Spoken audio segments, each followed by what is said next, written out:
Every preacher needs to have these two phrases in their preaching arsenal.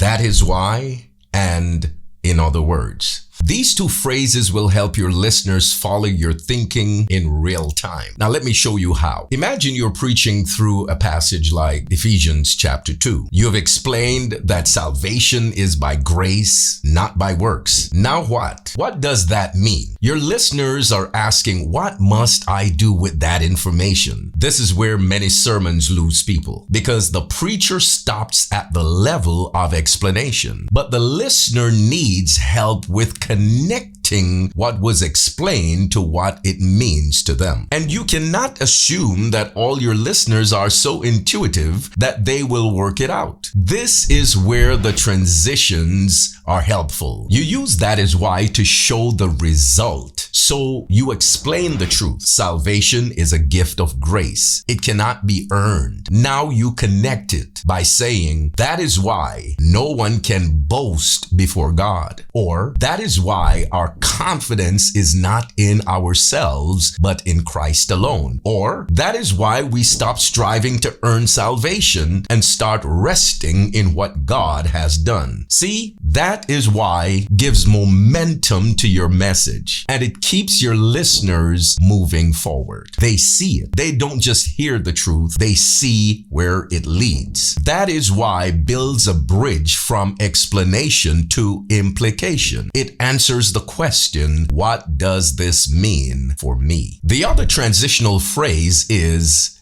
in other words. Sometimes your explanation is true, but it still needs to be clearer. You need to recognize the need to restate it. For example, you say something like, God made us alive together with Christ. What is that? It sounds good, but you may need to clarify it. And that's when you say, in other words. And you will go on to say something like, in other words, we were spiritually dead and God brought us back to life. Or, in other words, we weren't just struggling. We were completely unable to save ourselves, but God stepped in and did for us what we could not do for ourselves. Or, in other words, this is not self-improvement. This is not behavior modification. This is not a second chance to try harder. This is resurrection. It is a new life. It is God making the dead alive. See, what happens there is that you bring your listeners in. They're getting a clearer explanation of what you're saying. In other words, translates truth into understanding. It slows the momentum down and helps people actually grasp what you just said. Great preaching is not just about what you say. It is also about how you guide people through the preaching moment. The transitional phrases, that is why, and